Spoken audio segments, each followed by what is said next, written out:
Malcolm, what is the most pure form of love? The answer is as easy as it is disturbing, but also warm and fuzzy when you probably first hear it, which is a dog's love for a person. It's probably the most pure form of love. It is very clear to anyone who's ever had a dog that your dog loves you a great deal. And it loves many other people, well, the people who it interacts with regularly. The question is, why do I say that the dog's love is more than any human loves you? More than your wife, more than your kids, more than you love your kids, anything like that. Because nothing was as important to the dog's survival as how much it loved its owners. Historically speaking, genetically speaking. The selective pressures that force a dog to love you are higher than the selective pressures any of your ancestors underwent for the emotion of love. And it's really disturbing when you're like, yes, a dog's love is the most pure form of love in the world, because we killed every dog that didn't feel that. Oh dear.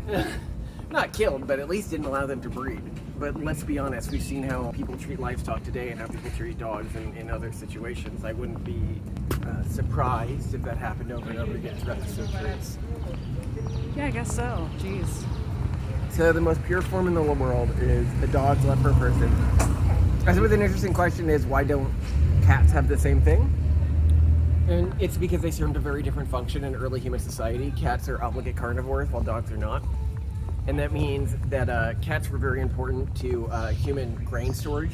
In early days, you could just put cats in a grain silo, like they did in ancient Egypt, and the cats would eat the mice, but they wouldn't eat the grain because they can't digestively process non-meats. Whereas a dog needed to have some emotional attachment to the people around it to not eat their grain.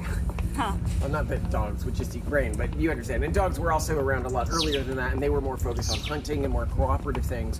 Where cats, their utility to early humans was primarily in non-cooperative means.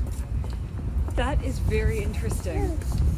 And I suppose then, if someone really wants love in their lives, don't have a kid because you feel like your kid's gonna love you. Don't get a boyfriend because you think your boyfriend's gonna love you. Just get a dog. Yes, it really don't have a kid because you want more love in your life. That's kind of... Oh, especially when they hit their teen years. You're gonna get the opposite of love. Yeah. No, and humans are complicated. Humans have other agendas. Humans are not as pure and simple as dogs. So, okay. Well, now I know where to get my love. Not from you, not from this little dude. You're not going to love anyone, are you? No. You're a little nutmeg. He's a cold man.